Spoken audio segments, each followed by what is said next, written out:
नमस्कार मित्रांनो, एक्झाम जागर या एज्युकेशन यूट्यूब प्लॅटफॉर्मवर तुम्हा सर्वांचं पुन्हा एकदा स्वागत आहे. मित्रांनो, या आधीच्या सत्रामध्ये तुमच्यासाठीचा प्रश्न होता, अमेरिकेद्वारे इंटरनॅशनल अँटी करप्शन चॅम्पियन या पुरस्काराने कोणाला सन्मानित करण्यात आले? या प्रश्नाचं योग्य उत्तर आहे पर्याय क्रमांक 1 म्हणजेच निखिल डे यांना इंटरनॅशनल अँटी करप्शन चॅम्पियन या पुरस्काराने सन्मानित करण्यात आलेला आहे. आजच्या सत्राचा पहिला प्रश्न पहा. 2023 साठीचा व्यास सन्मान कोणाला जाहीर झाला आहे? तर आता हा जो 2023 साठीचा 33वा व्यास सन्मान आहे, हा पुरस्कार पुष्पा भारती यांना जाहीर झालेला आहे. लक्षात ठेवा, हा कितवा व्यास सन्मान आहे? तर हा 33वा व्यास सन्मान असून पुष्पा भारती यांच्या यादे यादे और यादे या पुस्तकासाठी त्यांना हा पुरस्कार जाहीर झालेला आहे. हे जे पुस्तक आहे हे 2016 मध्ये प्रकाशित झालं होतं. बरं, आता हे पुस्तक कधी प्रकाशित झालं हे सुद्धा लक्षात ठेवायचं का? तर हे सुद्धा लक्षात ठेवायचं, कारण हा जो पुरस्कार आहे हा गेल्या 10 वर्षामध्ये प्रकाशित झालेल्या पुस्तकांना दिला जातो आणि हे पुस्तक 2016 मध्ये प्रकाशित झालेलं आहे. पुष्पा भारती यांच्याविषयी सांगायचं झालं तर त्यांचा जन्म 11 जून 1935 रोजी उत्तर प्रदेशातील मुरादाबाद येथे झालेला आहे. त्यांच्या इतर लिखाणामध्ये शुभगता, डाही अक्षर प्रेम के, सरस संवाद आणि सबर सुहाने या पुस्तकांचा देखील समावेश होतो. त्यांना याआधी कोणकोणत्या पुरस्काराने सन्मानित करण्यात आलेलं आहे? तर 2008 मध्ये महाराष्ट्र राज्य हिंदी साहित्य अकादमी पुरस्कार, हिंदी सेवा सन्मान कालिदास अकादमी आणि उज्जैन आणि उत्तर प्रदेश हिंदी संस्थेचे साहित्य भूषण या पुरस्काराने त्यांना सन्मानित करण्यात आलेला आहे. बरं, हा जो व्यास सन्मान आहे हा कोणत्या संस्थेद्वारे दिला जातो? तर हा पुरस्कार के बिर्ला फाउंडेशनद्वारे 1991 मध्ये स्थापन करण्यात आलेला आहे. आणि आता सांगितल्याप्रमाणे हा एका भारतीय नागरिकाने लिहिलेल्या आणि गेल्या 10 वर्षात प्रकाशित झालेल्या हिंदी साहित्यातील एका उत्कृष्ट कलाकृतीला दिला जातो व यामध्ये विजेत्याला पुरस्कार स्वरूप 4 लाख रुपये देण्यात येतात. बरं, याआधी 2022 मध्ये 32वा पुरस्कार कोणाला देण्यात आला होता? तर ज्ञान चतुर्वेदी त्यांच्या पागलखाना या लिखाणासाठी त्यांना हा पुरस्कार देण्यात आला होता. 2021 मधील 31वा पुरस्कार असगर वजाहत यांना महाबली पुस्तकासाठी देण्यात आला होता. 2020 चा 30वा पुरस्कार शरद पगारे यांना पाटलीपुत्रसाठी देण्यात आला होता. तर 2019 चा 29वा पुरस्कार नशिरा शर्मा यांच्या कागज की नाव या पुस्तकासाठी त्यांना देण्यात आला होता. प्रश्न क्रमांक दुसरा पहा. लोकसभेने अलीकडेच खालीलपैकी कोणत्या केंद्रशासित प्रदेशातील महिलांना विधानसभा आणि लोकसभेत 33% जागा राखीव ठेवण्याचे एक विधेयक मंजूर केले? तर आता लोकसभेने पाँडिचेरी केंद्रशासित प्रदेशातील महिलांना विधानसभा आणि लोकसभेत 33% जागा राखीव ठेवण्यासाठी एक विधेयक मंजूर केलेलं आहे. आणि अशाच प्रकारचं एक विधेयक करून जम्मू काश्मीर मधील महिलांसाठी सुद्धा आरक्षणाची तरतूद करण्यात आली आहे. आणि आता या दोन विधेयकानुसार पाँडिचेरी मधील एकूण 30 जागांपैकी 10 जागा या महिलांसाठी आरक्षित असतील, तर जम्मू काश्मीर मधील एकूण 114 जागांपैकी 38 जागा या महिलांसाठी राखीव असणार आहेत. मित्रांनो, याआधी सप्टेंबर महिन्यामध्ये आपण पाहिलं होतं की लोकसभा आणि राज्यसभेने महिला आरक्षण विधेयक 2023 जे 128वे घटना दुरुस्ती विधेयक आहे हे मंजूर केलं असून या विधेयकाला नारी शक्ती वंदन कायदा असं नाव देखील देण्यात आलेलं आहे. प्रश्न क्रमांक तिसरा. टेनिस हॉल ऑफ फेम मध्ये सामील होणारे पहिले आशियाई पुरुष खेळाडू कोण ठरले आहेत? तर नुकतेच आता टेनिस हॉल ऑफ फेम मध्ये भारताच्या लिएंडर पेस आणि विजय अमृतराज यांना सामील करण्याची घोषणा करण्यात आली आहे आणि ते या टेनिस हॉल ऑफ फेम मध्ये सामील होणारे पहिलेच आशियाई पुरुष खेळाडू ठरलेले आहेत. बरं, या प्रश्नाचं योग्य उत्तर काय आहे? तर पर्याय क्रमांक 4 हे या प्रश्नाचं योग्य उत्तर असेल. मित्रांनो, आता जे दोन्ही व्यक्ती आहेत त्यांना या टेनिस हॉल ऑफ फेम मध्ये कधी सामील करण्यात येईल? तर जुलै 2024 मध्ये त्यांना औपचारिकपणे या टेनिस हॉल ऑफ फेम मध्ये सामील करण्यात येईल. यामध्ये लिएंडर पेस यांचा खेळाडू या श्रेणीत समावेश करण्यात आला आहे, तर विजय अमृतराज यांना टेनिस मध्ये योगदान करता या श्रेणीत निवडण्यात आलेला आहे. या दोन व्यक्तीबरोबरच टेनिस मध्ये योगदान करता या श्रेणीत ब्रिटिश पत्रकार रिचर्ड एव्हान्स यांचा सुद्धा टेनिस हॉल ऑफ फेम मध्ये समावेश करण्यात आलेला आहे.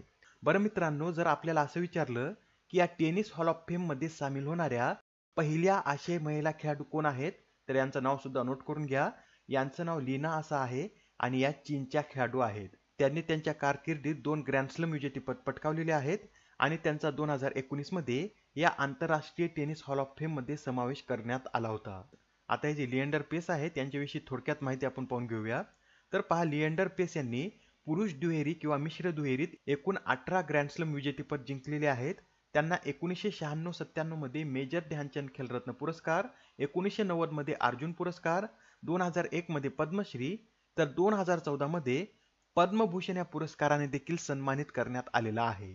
व हे जे विजय अमृतराज आहेत हे 1970 ते 1980 च्या काळात व्यावसायिक खेळाडू होते व 1974 आणि 1987 मध्ये भारतीय संघाला डेव्हिस कप फायनल मध्ये पोहोचविण्यात यांचा महत्त्वपूर्ण वाटा होता. आता हा प्रश्न पहा, यात काय विचारला आहे, तर केंद्र सरकारच्या अटल पेन्शन योजनेअंतर्गत होणाऱ्या नोंदणीने डिसेंबर महिन्यात 6 कोटींचा टप्पा पार केला आहे. तर आता ही जी योजना आहे ही योजना कधी सुरू करण्यात आली होती? कोणती योजना आहे? तर अटल पेन्शन योजना. आणि ही जी योजना आहे ही 9 मे 2015 रोजी पंतप्रधान नरेंद्र मोदी यांच्या हस्ते सुरू करण्यात आलेली आहे. ही एक केंद्र सरकारची सामाजिक सुरक्षा योजना आहे व या चालू आर्थिक वर्षात या योजनेअंतर्गत आतापर्यंत 79 लाख लोकांनी नोंदणी केलेली आहे. मित्रांनो, ही अटल पेन्शन योजना सुरू करण्यामागचा उद्देश काय होता? तर सर्व भारतीयांसाठी, विशेषतः गरीब, विशेषाधिकार नसलेल्या आणि असंघटित क्षेत्रातील कामगारांसाठी एक सार्वत्रिक सामाजिक सुरक्षा व्यवस्था निर्माण करण्याच्या उद्देशाने ही योजना सुरू करण्यात आलेली आहे. या योजनेसाठी काय पात्रता आवश्यक आहे? तर भारतातील कोणताही नागरिक या योजनेत सामील होऊ शकतो. फक्त त्याचे वय हे 18 ते 40 वर्षादरम्यान असावे आणि या योजनेमध्ये सामील झालेल्या व्यक्तींना 60 वर्षे पूर्ण झाल्यावर 1000 रुपयापासून 5000 रुपयापर्यंत किमान हमी पेन्शन प्रदान केली जाणार आहे. प्रश्न क्रमांक 5 पहा. अलीकडेच कोणत्या देशाने क्रॅस्नोयार्क्स आणि सम्राट अलेक्झांडर III या दोन पाणबुड्याचे अनावरण केले? तर आता ही जी क्रॅस्नोयार्क्स आणि सम्राट अलेक्झांडर III पाणबुडी आहे ही रशिया या देशाची असून 11 डिसेंबर रोजी रशियाचे अध्यक्ष व्लादिमीर पुतिन यांनी या दोन आण्विक पाणबुड्याचे अनावरण केलेलं आहे. प्रश्न क्रमांक 6 पहा. मित्रांनो, आता नुकताच 13 डिसेंबर रोजी दोन तरुणांनी भारतीय संसदेवर हल्ला करण्याचा प्रयत्न केला. तर याआधी कोणत्या साली 13 डिसेंबर रोजीच भारतीय संसदेवर दहशतवादी हल्ला झाला होता? तर याआधी 22 वर्षांपूर्वी म्हणजेच 2001 साली 13 डिसेंबर रोजीच भारतीय संसदेवर दहशतवादी हल्ला झाला होता आणि हा जो हल्ला आहे हा लष्कर-ए-तोयबा आणि जैश-ए-मोहम्मद या दहशतवादी संघटनाद्वारे करण्यात आला होता, ज्यामध्ये एकूण 9 भारतीयांना आपले प्राण गमवावे लागले होते. डेट आणि इयर लक्षात ठेवा. 13 डिसेंबर 2001 रोजी भारतीय संसदेवर दहशतवादी हल्ला झाला होता. प्रश्न क्रमांक 7. भारतीय नौदल अकादमी येथे आयोजित 12व्या ॲडमिरल चषक स्पर्धा 2023 चे विजेतेपद कोणी पटकावले आहे? तर आता ज्या 12व्या ॲडमिरल चषक स्पर्धा आहेत या स्पर्धेचं विजेतेपद इटली या देशानं पटकावलेलं आहे. आणि इटलीने कोणाला हरून ही स्पर्धा जिंकली आहे? तर अंतिम सामन्यात भारताला हरून या स्पर्धेचं विजेतेपद इटलीने पटकावलेलं आहे. नेक्स्ट क्वेश्चन पहा. मर्सरने नुकत्याच जारी केलेल्या लिव्हिंग क्वालिटी इंडेक्स 2023 नुसार कोणते शहर हे प्रथम स्थानी आहे? तर आता मर्सरद्वारे जारी करण्यात आलेल्या लिव्हिंग क्वालिटी इंडेक्स मध्ये व्हिएन्ना हे शहर प्रथम स्थानी आहे. व्हिएन्ना हे ऑस्ट्रियाची राजधानी असून या रँकिंग मध्ये यांनी प्रथम स्थान पटकावलेलं आहे. तर यामध्ये दुसऱ्या क्रमांकावर कोणते शहर आहे? तर झुरिच हे दुसऱ्या क्रमांकावर असून तिसरा क्रमांक हा व्हँक्युव्हर या शहराने पटकावलेला आहे. बरं, भारतामधील कोणत्या शहराने सर्वोत्कृष्ट रँकिंग प्राप्त केलेली आहे? तर हैदराबाद या शहराने 153वी अशी सर्वोत्कृष्ट रँकिंग प्राप्त केलेली आहे. त्यानंतर भारतामध्ये दुसरा क्रमांक पुणेने पटकावलेला आहे. पुणे 154व्या स्थानी आहे. तर बँगलोर हे शहर यामध्ये 156व्या क्रमांकावर आहे. प्रश्न क्रमांक 9. कर्मवीर चक्र पदक 2023 ने कोणाला सन्मानित करण्यात आले?